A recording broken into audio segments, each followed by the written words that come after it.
There's a moment, usually in the first 90 seconds of meeting you, where a man forms an opinion about your standards that's almost impossible to undo.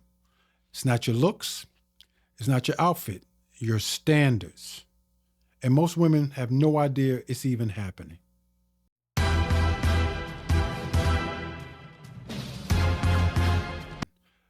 Today, I'm decoding exactly how men actually size women up. The real psychology, not that sanitized version you hear from relationship coaches who are too afraid to say it straight. I'm Ken Mosley, aka K Doug. This is the Human Decoder. And by the end of this video, you'll understand why some women get chased and respected, while others get hey texts at 11 p.m. Here's the part nobody tells you. Men don't consciously evaluate you. It happens underneath conscious thought. In the first few minutes, through a handful of signals, how you carry yourself, how quickly you laugh at everything he says, how fast you give access to your time, your number, your attention. This isn't about being cold or playing games. It's about what those early signals communicate to the old pattern reading part of a man's brain. Every man is unconsciously asking one question in the first interaction. Does this woman have a floor, a standard she won't go below, or does she not? If you give everything immediately, your energy, your validation, your time, a man's brain doesn't file that as generosity. It files it as information. This is available. This is easy. This doesn't require any effort. And here's the uncomfortable truth. What came easy rarely gets protected. This is the part that most coaches never quite say out loud because it sounds harsh, but it's the actual mechanism. So let's decode it properly. Men learn what's acceptable from what you allow. Every time you accept being an afterthought, a late reply, a canceled plan, a half-effort date, you're not just tolerating bad behavior in the moment. You're teaching him in real time what the relationship costs. And once a man learns the price is low, he rarely renegotiates upward on his own. Why would he?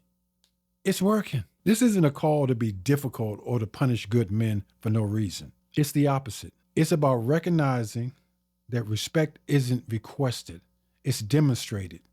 Old school women understood this instinctively, long before anyone called it psychology. They didn't need a framework. They had standards, and they held them without announcing them. That quiet consistency is what reads as high value to a man's brain. Not an ultimatum, not a lecture. Just a woman whose behavior doesn't move depending on how much attention she's getting that week. Now let's talk about the nonverbal side, because this is where men do their most actual evaluating. Posture that doesn't shrink when he walks in. Eye contact that's steady, not searching for approval. A laugh that comes when something is actually funny, not on a loop to keep the conversation comfortable. These read as self-possession. And self-possession is the single biggest driver of a long-term male attraction. Bigger than beauty, bigger than any amount of chasing you could do. Contrast that with the opposite. Over-explaining yourself, over-apologizing, constantly checking if he's still interested. None of this is a character flaw. It's actually just anxiety. But to the pattern-reading brain, it reads as low internal standards. And a man's respect almost always tracks your standards, not your effort. This isn't about tricking a man into respecting you with tactics or scripts. It's about something older and simpler. Self-respect is the whole strategy.